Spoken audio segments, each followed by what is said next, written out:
Alright guys, so you are about to watch the video of yesterday that I recorded. A lot of the footage got corrupted, but pretty much we dialed in my front fitment as in angle wise because I don't have over fenders right now. But I have full lock now up front, and then in the back, as you can see, fitment is looking gorgeous. So that's all dialed in. Had to cut some things, had to do some wild things to make it work, but it looks sick and style matters. So that's what it is. Hope you guys enjoy this video because it's going to be like kind of cut and weird, but yeah, enjoy. So the first thing you're probably wondering is what is my wheel specs. In the rear I have 18 by 12s with -24. Up front I have 18 by 10s -24 with 6-inch lips, and these are 7-inch lips. I have Blitz 03s with step lips. So my rear, basically the problem I'm having right now is I need to remove the over fenders completely, and I need to trim out this inner edge, which is like a fender well for like guys that were running, you know, grippy setups and stuff. Basically, I want to get rid of that just for it to be a flat line, like if you rolled your fenders on a metal car, so I can tuck my tire up in there and not have to worry about it rubbing when I hit like bumps and stuff like that. Alright, so we got the over fenders off. It looks pretty crazy all cut out.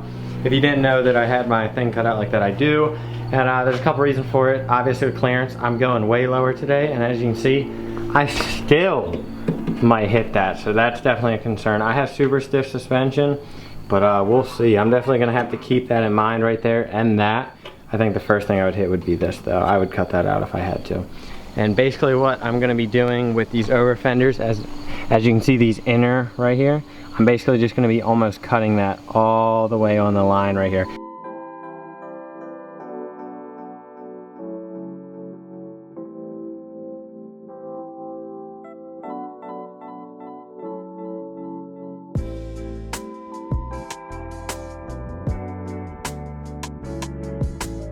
Alright, so I just finished up with both the fenders, and as you can see, so I just finished them up. As you can see, that's what I cut out, and pretty much that's what you're left with, like a normal rolled fender, I guess you could say. So I have a rivet just holding this one up so I can show you guys, but I'm actually running into an issue as well. But as you can see, I have all this room up in here, but when I take this over fender off, so move this rivet real quick. So I was gonna lower it like 2 inches, 2.5 inches, but right here, this is only a 2-inch gap. So if I lower that 2 inches, my tire is basically gonna be sitting on that, and that will definitely destroy my tire without a doubt.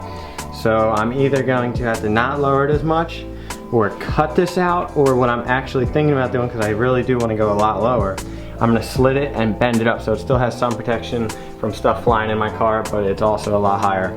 So I'm gonna give that a shot. We're gonna jack up the back of the S14, and then we're gonna slit those and try and bend them up.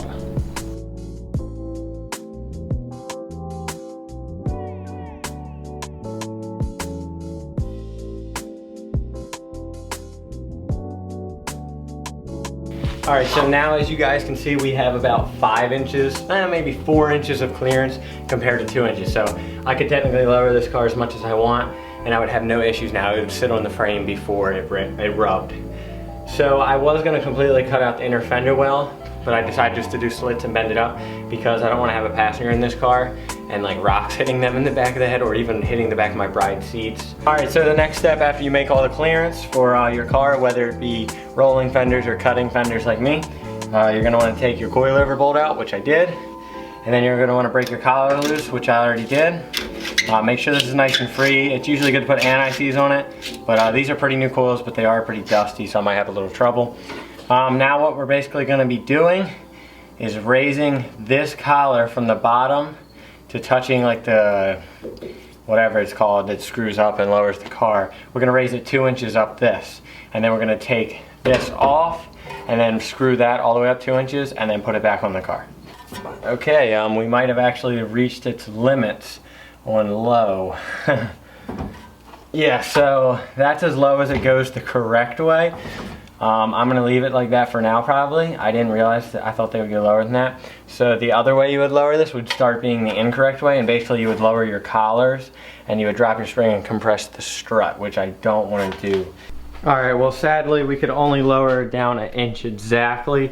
That's definitely gonna put us a lot lower, but not where I wanna be. I'm definitely gonna have to pick up some Swift springs and lower this thing some more eventually, but right now it'll definitely be good and a lot better than it was. So I just need to get the over fender back on there. I'll put one rivet in the center just to hold it in place. But guys, I don't know why so many people were hating on this stretch. Look how gorgeous that is. Like, oh my gosh, the back is so beautiful. Oh yeah. I'll just give you guys a quick glimpse of like how much camber it has now. That's definitely like way too much. This is also pushed out. But as you can see up in there, that's a huge gap. So we're gonna go ahead and start adjusting our alignment and making that look much better.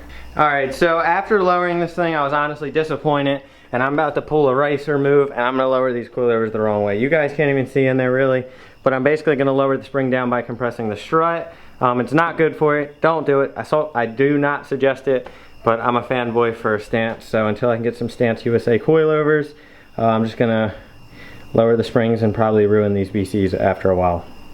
Alright guys, so we're gonna be ending today's video here. I just wanted to talk about a couple things.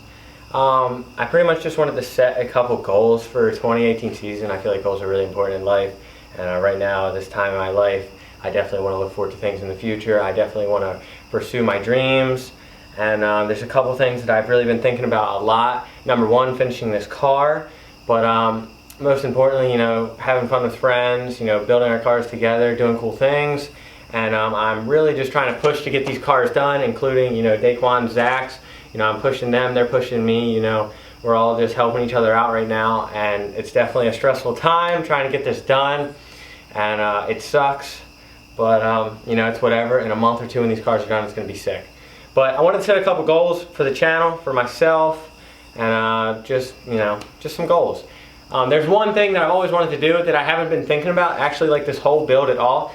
Everyone knows what SEMA is. There's a lot of people trying to get into SEMA right now. Obviously this year, there's no way I'm making it. There's no way the car is going to be done. But that is definitely a goal for next season. I would love to go to SEMA. I'm definitely going to need your guys' support to get me in there. But I really think this car is going to have the potential to be in there. And honestly, maybe not win the show, but it will definitely attract a lot of attention. So that's definitely one goal. Another goal is for this car to be 100% finished, which that would include, you know, going to SEMA. Basically, this car wouldn't go not painted or something. Another goal is to at least go to like 5 or 6 states to meet up with you guys and basically go to drift events and also meet up with team members. I would at least like to meet like 50 to 100 team members, like personally, and drift with you guys and make at least like 5 videos with team members. Something else I would love to do would be drift with LZ. I've always wanted to tandem with Adam LZ.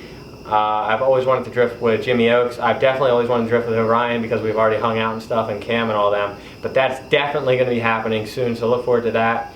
Another goal for the channel itself, 250,000 subscribers I think is totally possible by the end of 2018. So not the end of 2017, by the end of 2018. I feel when these cars are done and we've really pushed ourselves to learn how to drift and build cars to their, you know, potential and actually have some extra money. You know, when the channel's bigger, obviously I'll have more money and I'll be able to do crazy things, you know, like some other people do, and crazy mods, and, you know, go everywhere. So those are just some of my goals I wanted to talk about. I also wanted to talk about yesterday's video. It was really funny when, I don't know why I thought for you guys to comment daddy, but like that was the funniest thing ever. I was reading the comments and every comment it was like daddy, daddy this, daddy this. I laughed so hard. Like, I want to thank you guys for that. You really made my night on that one. I want to thank you guys for that. That was just awesome. But that's going to be it, guys. Hope you enjoyed the video. The fitment's looking pretty good. It's definitely as good as I'm going to get it right now without getting an alignment. I don't want to, you know, push something too hard by adjusting one multi-link suspension too much and bend something, so I'm just going to wait. But it looks great. Can't wait to get this thing to the shop. Hope you guys enjoyed this video. We'll catch you next time. Oh, sorry. Everyone always yells at me. Peace.